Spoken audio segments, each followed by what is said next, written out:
जी dear audience, हम professor Kashif Mahmood. तो हमारे ये जो सीरीज़ ऑफ लेक्चर्स जो हम स्टार्ट करने जा रहे हैं उसको हमने बेसिकली 3 पार्ट्स में डिवाइड किया है। First one is basic English, second one conceptual understanding of English and third one learning through parsing. ये जो पार्सिंग है इसका मतलब होता है जी डिवीजन, राइट। सेंटेंस को ब्रेक करके उसको अंडरस्टैंड करना, स्ट्रक्चर के पॉइंट ऑफ व्यू से सेंटेंस को अंडरस्टैंड करना, वो पार्सिंग है। तो हम पार्सिंग के थ्रू भी सीखेंगे और इंग्लिश को कॉन्सेप्ट्स के थ्रू अंडरस्टैंड करेंगे, और उससे पहले हम बेसिक इंग्लिश से स्टार्ट लेंगे। ओके, तो अब हम स्टार्ट लेते हैं जी। अगर हम बेसिक इंग्लिश की बात करते हैं तो हम सबसे पहले पार्ट्स ऑफ स्पीच की बात करते हैं। तो पार्ट्स ऑफ स्पीच में सबसे पहले जी, जैसा कि नाउन है जी, अगर हम नाउन को देखें तो almost all the students no very well what is noun. ये तो सब स्टूडेंट्स को पता होता है, लेकिन जैसे ही ये सेंटेंस स्ट्रक्चर में आ जाता है तो बहुत सारी स्टूडेंट्स को कन्फ्यूजन्स होना शुरू हो जाती हैं। हमारा फोकस जो होगा वो ये होगा कि किस तरह से जब सेंटेंस में नाउन आ जाता है तो उसका पर्पस क्या है, उसका यूसेज क्या है।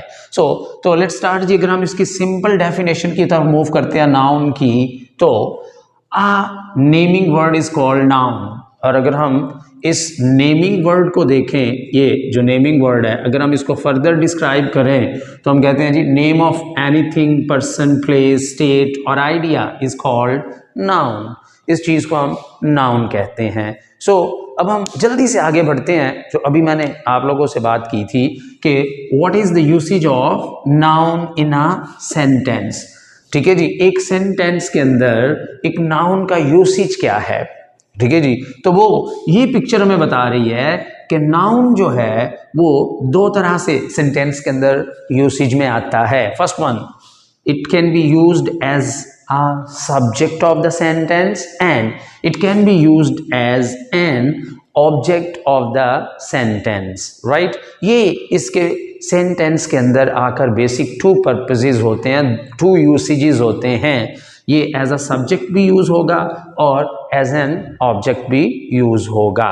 ओके जी, अगर हम सब्जेक्ट की बात करते हैं तो हमने कहा जी कि सब्जेक्ट और ऑब्जेक्ट दोनों नाउन होते हैं। और अगर नाउन रिलेटेड हम अदर स्ट्रक्चर्स की बात कर लें कि दूसरे कौन कौन से वर्ड्स हैं या स्ट्रक्चर्स हैं जो एज अ सब्जेक्ट यूज होते हैं सेंटेंस के अंदर, तो उसमें जी हम noun, we know very well noun as a subject use होगा। प्रोनाउन भी एज अ सब्जेक्ट यूज हो जाता है जी, सब्जेक्ट और ऑब्जेक्ट। फिर जी जेरेंड है और इन्फिनिटिव है, जेरेंड फ्रेज है, इन्फिनिटिव फ्रेज है।